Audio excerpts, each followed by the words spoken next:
যেসব কোল্ড স্টোরেজে আলুর মজুত রয়েছে সেগুলোতে অভিযান চালানোর জন্য জাতীয় ভোক্তা অধিকার সংরক্ষণ অধিদপ্তরকে 3 দিনের আলটিমেটাম দিয়েছে বেসরকারি ভোক্তা অধিকার সংস্থা কনসাস কনজুমার্স সোসাইটি ও এর যুব শাখা কনজুমার ইউথ বাংলাদেশের স্বেচ্ছাসেবীরা।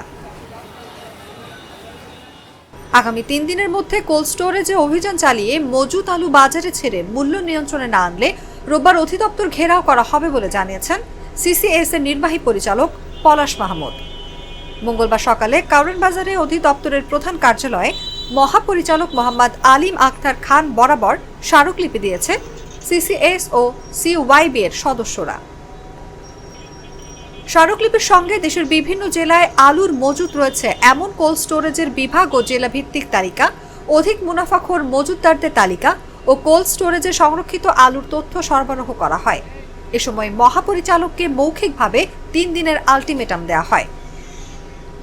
স্মারকলিপিতে বলা হয়, বিগত 1 মাস ধরে প্রতীয়মান হচ্ছে যে অসাধু ব্যবসায়ীরা কোল্ড স্টোরেজ কেন্দ্রিক কূটকৌশলের মাধ্যমে আলুর বাজার নিয়ন্ত্রণ করে ভোক্তা সাধারণকে জিম্মি করে ফেলেছে।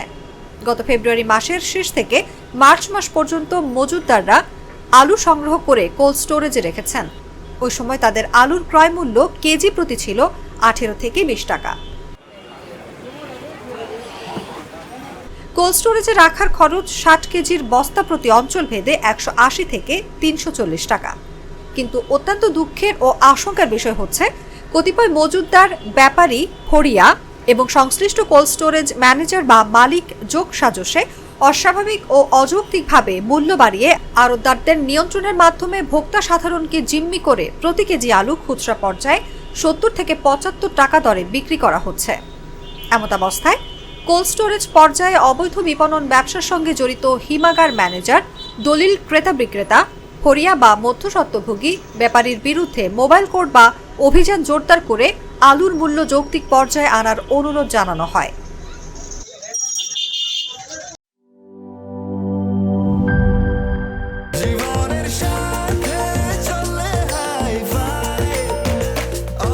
স্বাস্থ্যকর অল টাইম, সব সময় অল টাইম হেলদি লাইফ।